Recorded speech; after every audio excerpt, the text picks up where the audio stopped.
কিছু বলার নেই। আমরা সব কিছু জানি কি ঘটেছে না ঘটেছে কি হয়েছে।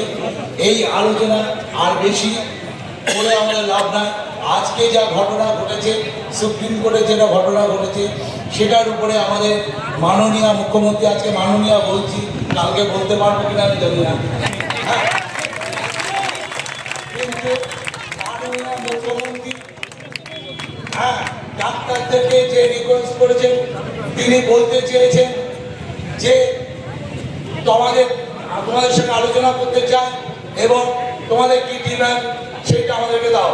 তো আমরা এখান থেকেই সেই ডিমান্ড দিচ্ছি, আমার মেয়েকে ফিরিয়ে দাও, আমাদের মেয়েকে ফিরিয়ে দাও, আমার মেয়েকে ফিরিয়ে দাও। তুমি ধর্ষকদের কেন আড়াল করছো? কেন তুমি ধর্ষকদের আমরা এইটুকুই তার কাছে আবেদন রাখতে চাই। আমরা আর এর বেশি কিছু বলে চাই না। আমরা চাই জাস্টিস, শুধু জাস্টিস, শুধু justice.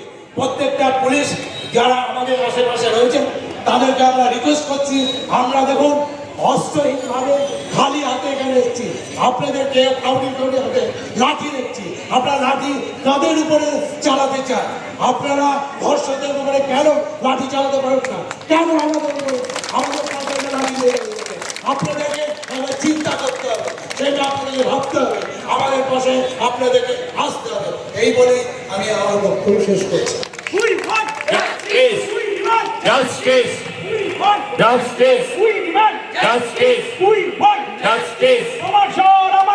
Justice for Ajikar! Justice for Ajikar!